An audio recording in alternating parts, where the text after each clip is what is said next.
अगर अगर एक एजेंसी अपना काम कर रही है और आपने कुछ गलत नहीं किया तो डर किस बात का? नासिर अब्दुल्ला जी। हाँ, डर की तो कोई बात ही नहीं है। मैं मिस्टर चपड़ा जो बात वैसे कर रहे थे उनकी बात से थोड़ा सा सहमत हूँ, लेकिन फिर भी मैं इतना जानना चाहूँगा कि अगर 20-22 लोगों के घर पे छापे पड़े हैं तो सारी डिस्कशन का जो फोकस है वो अनुराग अपना कश्यप और ये जो मानसी या फिर तापसी पन्नू हैं इनके ऊपर क्यों हो रहा है? 18-20 लोग और हैं, 18-20 लोग और हैं, लेकिन इनके ऊपर ही कीचड़ को क्यों उछाला जा रहा है? इनको क्यों बदनामी के मतलब ये कटहरे पर डाला जा रहा है? ये मुझको समझ नहीं आ रहा, लेकिन आ जाएगा। लेकिन ऐसा लगता है कि क्योंकि इन लोगों ने सुना है, सुनने में आ रहा है सबसे औरों से कि क्योंकि इन्होंने अपनी आवाज़ उठाई, किसानों के मतलब ये के समर्थन में गए और ऐसी बातें की, तो इसकी वजह से उनको थोड़ा बहुत इसका जो है दंड मिलेगा। और हो सकता है उसी लिए मिल रहा हो कि भाई तुमने क्यों अपना किसानों के खिलाफ या औरों के खिलाफ ऐसी बातें की, ऐसा लग रहा है। क्योंकि उन्होंने हज़ारों और एक्टर हैं, हज़ारों और लोग हैं जो जिनके पास मतलब ये कि बहुत सारा पैसा होगा, ज़रूर होगा। अक्षय साहब हैं, अजय देवगन साहब हैं, वो लेकिन वो एक्चुअली समर्थक हैं, तो उनके ऊपर ये आंच नहीं आ रही है, ऐसा लगता है मुझे।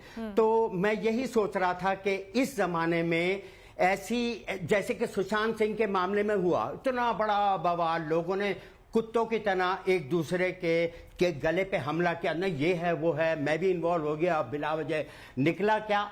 खोदा पहाड़ निकली चीटी। तो मुझे समझ में नहीं आ रहा, इतनी बड़ी ऑर्गेनाइजेशन इन्वेस्टिगेशन की और मिला कुछ भी नहीं। अल्टीमेटली कि उनका मर्डर हुआ था, ये हुआ था, नथिंग हैज बीन एस्टैब्लिश्ड। कुछ भी साफ नहीं हुआ है। बात वहीं की वहीं है कि उन्होंने खुदकुशी की होगी, लेकिन फिर वो ड्रग्स के चक्कर में चले गए। तूने गांजा ली, तू वहां पे पार्टी में गई थी, तू ये क्या, इतना पीछे पड़े। तो मुझे समझ में नहीं आ रहा कि बात कहाँ की थी, मुद्दा क्या था, उनके देहांत के बारे में था और बात कहाँ चली गई। आप भी इस बात से इत्तेफाक रखती हैं क्या, जो बात नासिर अब्दुल्ला कह रहे हैं गई थी, कि क्या ये वक्त आ गया है कि अब फिल्म स्टार्स अपनी जुबान भी ना खोलें, किसी बात की आलोचना ना करें, क्योंकि कल को कब वो किस चीज का शिकार हो जाएंगे, आईटी रेड, ईडी रेड, उन्हें भी पता नहीं चलेगा। जी मीनाक्षी, मैं सोचती हूँ कि बिल्कुल फिल्म स्टार्स को अपनी ज़बान खोलनी चाहिए और जो भी उनका व्यू पॉइंट है उस पर उनको खुल के पक्ष लेना चाहिए, चाहे वो सरकार के हित में हो, चाहे वो सरकार के खिलाफ हो।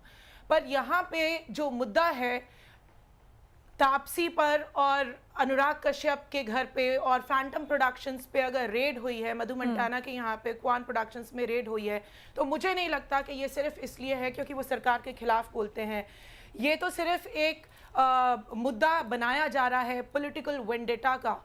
मुझे नहीं लगता है कि हर चीज़ एक पॉलिटिकली आपको कनेक्ट करनी चाहिए। और अगर सब कुछ ठीक है तो आयकर विभाग अपना काम कर रहा है, पूरी जांच से, पूरी पुख्ता सबूत से, क्रेडिबल इंफॉर्मेशन से अपना काम कर रहा है, तो आपको क्यों तकलीफ हो रही है? आप क्यों छुप रहे हैं? आप अगर क्लीन हैं तो ट्रांसपेरेंट होके बाहर आइए। आयकर विभाग के खिलाफ अगर आपने चोरी करी, अगर आपने टैक्स इन्वेजन किया है, तो वो तो किसी पे भी हो सकता है, because laws are equal for everybody in the country. कानून तो सेम ही है सबके लिए। तो मुझे नहीं लगता इसमें कोई बहुत तकलीफ की बात होनी चाहिए अगर आपने पूरे टैक्स दिए हैं।